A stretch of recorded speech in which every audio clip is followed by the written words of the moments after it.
ఆలోచించాలి. అసలు విభూతి లేకపోతే మనకి ఎందుకండి? సూర్యుడికి కాంతి విభూతి అంటే గొప్పతనం, అది లేకపోతే ఆయన ఎందుకు మనకి?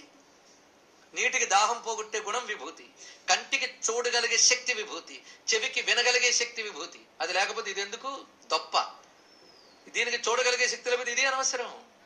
అందుకే ఆ ఇంద్రియాలకి ఆ శోభ ఎవరిచ్చారు? ఇది ఆలోచించండి. ఆ శక్తి సహజ సిద్ధంగా వచ్చిందా, మనం తయారు చేసుకున్నదా? ఒక గాజుకాయని తెచ్చికి దానికి చూపునివ్వండి, వల్ల అవుతుందా? ఎవరిచ్చారు? ఇది ఒక్కటి ఆలోచిస్తేనే, మనం ఆలోచిస్తే చాలండి. అధ్యయనం చదవడాలు ఏం అక్కర్లేదు. ఆలోచించడం ఎలా చెయ్యాలో దానికోసం చదువుకోవాలంతే. చదివినా ఆలోచన రాలేదనుకోండి, చాలా బాధ. తపస్సు చెయ్యాలంటే తప ఆలోచనే అని అర్థం. తపస్సు చేయడం అంటే ఆలోచించాలి. ఆలోచిస్తేనే, ఆలోచిస్తే తల పగిలిపోతుందని, పగిలిపోయినా మంచిది ఆలోచించాలండి. ఎందుకంటే ఈ జన్మలో ఆలోచించలేకపోతే మరి ఏ జన్మ ఎత్తినా ఆలోచించడం.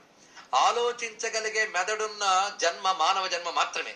ఇది పొంది కూడా మేము ఆలోచించము అంటే అర్థం వాడికి ఎన్ని జన్మలు ఎత్తినా ధరించడం. కానీ శ్రీ అంటే శోభ, శ్రీ అంటే విభూతి, శ్రీ అంటే లక్ష్మి, శ్రీ అంటే సరస్వతి, శ్రీ అంటే బుద్ధిశక్తి, శ్రీ అంటే త్రివర్గములు. అందుకే ఇవన్నీ ఎవరు? ఆవిడ శ్రీ మాత.